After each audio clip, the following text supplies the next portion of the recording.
आउज़ुबिल्लाहिमिनश्शैतानिर्रजीम बिस्मिल्लाहिर्रहमानिर्रहीम। It's me Shahida Salim.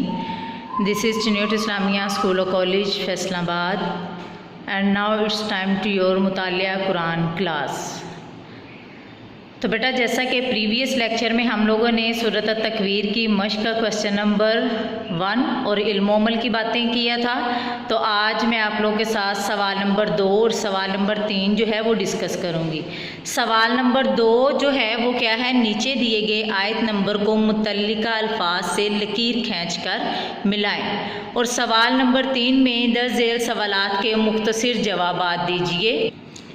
जी बेटा, जैसा कि यहाँ पे आपको नज़र आ रहा है कि सवाल नंबर 2 जो है वो नीचे दिए गए आयत नंबर को मुतल्लिका अल्फाज से लकीर खींचकर मिलाएं।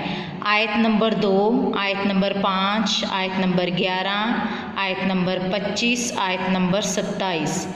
और कॉलम बे में क्या है, एक नसीहत, शैतान मरदूद, आसमान की खाल, आसमान की खाल, वहशी जानवर, बेनूर सितारे।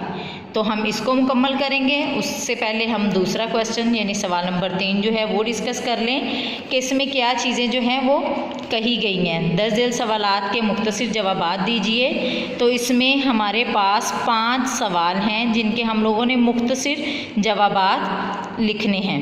पहला है, क़यामत के दिन जिंदा दफन की गई लड़की से क्या पूछा जाएगा। नंबर 2 पर, क़यामत का मंजर देखने के लिए इंसान कौन सी सूरत पढ़े। इस सूरत में हज़रत जिब्राईल अलैहिस्सलाम की क्या सिफ़ात बयान की गई। इस सूरत में किन चीज़ों की कस्में खाई गईं। नबी करीम सल्लल्लाहु अलैहि वसल्लम ने हज़रत जिब्राईल अलैहिस्सलाम को कहाँ देखा था। तो अब हम ये वाला पेज कंप्लीट करेंगे। पेज कंप्लीट करने के बाद हमारी घरेलू सरगर्मी जो है वो आप लोगों ने, यानी ये आपके होम असाइनमेंट में है, पेज 97। तो पहले हम ये वाला पेज 96 जो है इसको कंप्लीट करते हैं। जल्दी से रेडी हो जाए, अपनी अपनी बुक्स निकालें सब बच्चे। जी तो बेटा, जैसा कि हम लोगों ने ये क्वेश्चन कंप्लीट कर लिया। ये क्वेश्चन नंबर 2 यानी सवाल नंबर 2, क्वेश्चन नंबर 2 हम तब ही कंप्लीट कर सकते हैं जब हमने वर्सेस का तर्जुमा अच्छे से पढ़ा हुआ होगा। ठीक है बेटा।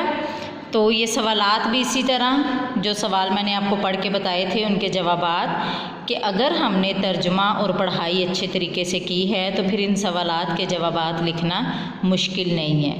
तो बेटा, आज का हमारा यही लेसन था जो आप लोगों ने अच्छे से रीड आउट करना है, समझना है इसको।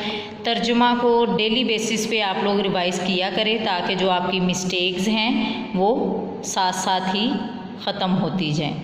तो होम असाइनमेंट भी आपकी यही है, जैसा कि आपको बताया। घर का काम सफ़ा number 97 page 97 do H work, इसको आपने कंप्लीट करना है। तो आज का हमारा यही टॉपिक था, यही काम था। अच्छे से अपना ख्याल रखिएगा। ओके जी, अल्लाह हाफिज़।